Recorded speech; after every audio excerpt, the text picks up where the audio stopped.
Hello everyone, this is Vinay here from Learn Coding with Vinay, and welcome back to our video series where we are building contact list API using ASP.NET Core 9 and ChatGPT as our coding assistant. This is video number 10. In the previous video, we discussed about CRUD messages and searching of messages, right? Basically message history. And in this video, we will work on few other functionalities, that are quietly quite common when we use our cell phone, right? So let's dive into it. So let me bring one a popular image that we all are familiar with. So cell phone when your cell phone is locked, you can still actually make calls to emergency numbers, right? So if you have added emergency numbers, you can, while your cell phone is locked, you can click on these emergency calls. It will display the list of contact that you have marked as emergency contacts, right? And you can find even some other numbers like helpline, accident helpline, health helpline. Some other numbers also by default are added in our cell phone, right? So basically consider these emergency calls as one group, right? So we need an API that actually brings a group's context, right? One functionality there is needed that has actually that will accept group name or ID as an input and give us the context within that group. That is the one thing. Now second I want is, is the we have taken birth date also, right? So, and marked is optional, but if birth dates are available and if any month is going on, it should give us the list of our contact who are having birthday in this current month, or maybe running month, previous month, next month, whatever it is, right? And then a very common functionality is add or removing a contact from the group, right? So let's push this to ChatGPT and see what ChatGPT has to say. Okay, so let's go to ChatGPT's response. So excellent, these scenarios are perfectly chosen. Okay, scenario will cover get a user's group contacts. Okay, get birth dates in a given month. Okay, add remove a contact from a group. Okay, so let's say API design. Okay, user groups controller. Okay, we'll go to user group controller. Let's implement it parallelly. Alright, so let me close what I have and let me open user groups controller, and over there we'll just put down this method user ID and group name. Okay, it is taking group name as parameter. That is strange actually. It should have taken ID instead of group ID, but that's okay.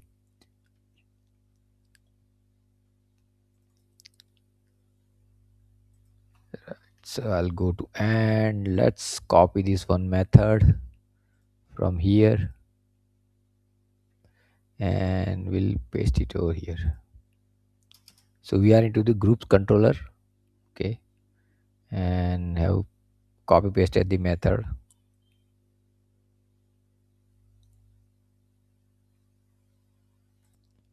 Okay, one method is done. Let's go to another one. So get group contacts is done. Let's move to another one. Get birthdays. Okay, I probably scrolled a lot. Get group contacts. Okay, this is done. Let's copy these, and this has to be user contacts controller. Okay, so let's go to user contacts controller and copy paste this, save it. Let's move to the third one. Okay, so here it has created a DTO, group contact DTO. Okay, what does it has? User ID, user group ID, user contact ID, user group ID, user ID, user contact ID, user group ID. So strange. I did not get this three column. User ID is okay. User group ID is okay. User contact ID. Oh, okay, I got it. And then it has the add to contact, add to method, and remove method. Okay, great. So let's create this DTO.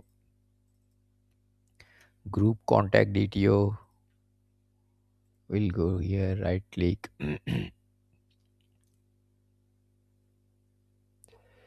add new class.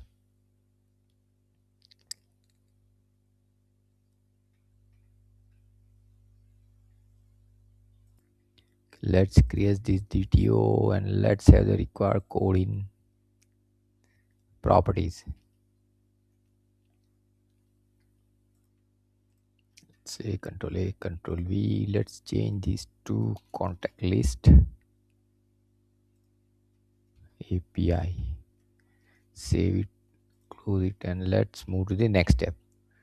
And next is to add the add contact to group method. Okay, let's copy this, and it is in user groups controller. Okay, so we had user groups controller. Okay, let's put it down over here, and let's go to ChatGPT again for the second method, remove contact from group. Okay, and let's paste it over here, right?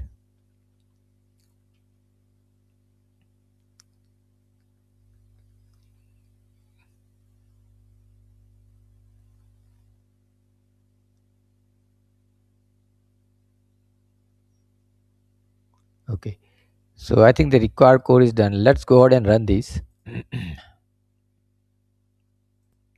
Okay, so Swagger is up. Let's see our new functionality.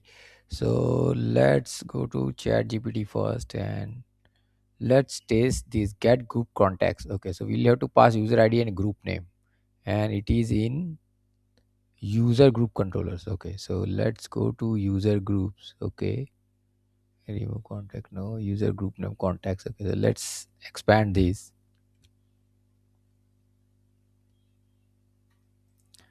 Try it out. Give it user one. We have one group as family, I know for sure. Let's execute and see. Yeah, so we have one contact in family group, right?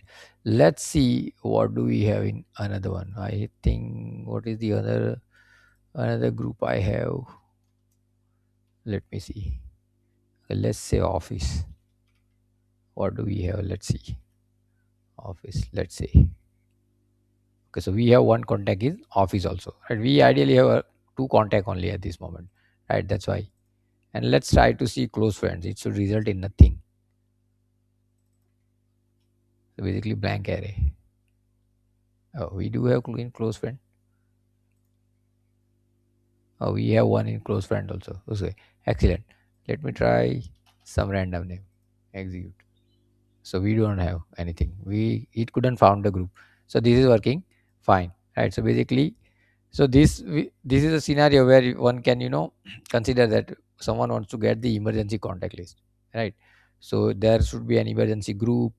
Putting down emergency group, list out the list of contacts that are marked as emergency, right? I'll and at the end, I'll cover what we have covered so far in the terms of images, right? So you'll understand it better, right? But this is, getting group contact name is working fine. Now now let's move to the next one, the birth date one that we have to see in user contacts. Okay, get birthdays, user ID and month. Let's try it out. So I have one person in 11th month as birthday, and the another person. Okay, this guy has a birth date in 11th month. Excellent, working fine. And let's say 12. This guy is in 12 months. So this is also working fine. If I specify something else, then it should result in nothing, right? So no data, right? So basically this can be useful where there is a calendar, and in calendar you wanna display if there is birthday present in any of the contact, it should be marked as birth date of that particular user contact in our cell phone, right? So this API can be quite handy in that. Now let me do one thing. Now let's go to the next functionality, which is add contact to the group. So let me try it out, and let me. Okay, so now we'll have to, let's say we are adding one user, right? So one group ID, we would say, I think one number user is everywhere. Group ID, let's keep three. and contact ID, let's keep 2, right? And let's say execute. Contact already exists in the group. Excellent. Okay, it is giving that contact already exists. Let's say 1, execute. Contact added to group, right? So this guy got added into a group, right? So what is the 3 number group? That is close friend. Let's see. Let's try to get the contact of that particular user. Now we should have, no, not this, user groups, user ID. Where is the group now? I think this is only, yeah, right. So let's make this 3 in a close friend is close friends. Now this should result in 2 contacts. Oh, one only. Let me see what is the, which is the group that which has the 2 numbers actually. Okay, so group ID 3 has user contact ID 1 and 2, right?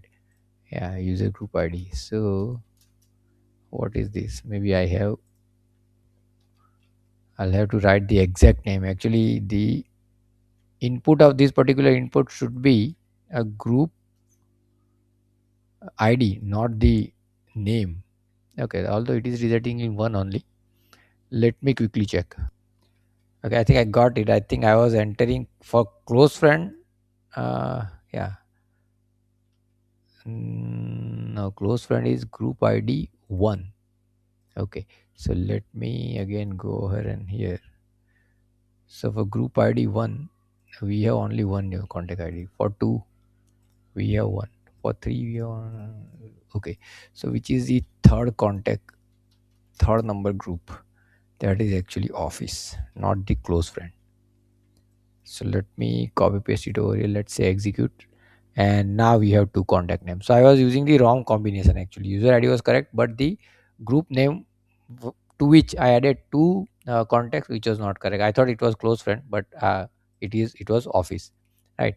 Now let's try to remove one contact from this group itself, right? So what we already added a contact, right? Now what we'll be doing, we'll be working on removing the contact. Try it out. Let's say, so user ID is 1, user group ID is 3, and contact ID, let's say 1 number I wanna remove. Let's say execute. Contact removed from group. Excellent. Now let's go over here, and currently we see 2, but this 1 number guy should be eliminated from here. Let's say execute, and we see only 2 number guy, right? So adding into a group, deleting into a group is working, getting a group contacts is also working, right? So at this moment we have covered pretty much, all basic, I would say. Not basic, not just the basic one. We have covered pretty much functionality that we use on a day-to-day basis related to contact, right? And let me show you with the example also. So we created an API that brings the list of contact within a particular group. So this emergency contact is one example of it, right? Then we worked on message history, we worked on call history. Then here is an example. We worked on getting the all contacts of a particular user, creating a user, searching a user, then searching a user. This is a search example, right? Then creating, this is a new create screen, then editing a particular user, right? So all this functionality are covered so far now. So this is from the functionality perspective, we are good at this moment. The next thing we would be working is to work on the JWT authentication, right? So basically we accept login and register. Every method, every our API method should be authenticated using JW authentication, right? So we'll work on this on next video. So thanks a lot for watching this video, and I hope to see you in the next video. Thanks a lot, guys. Bye bye.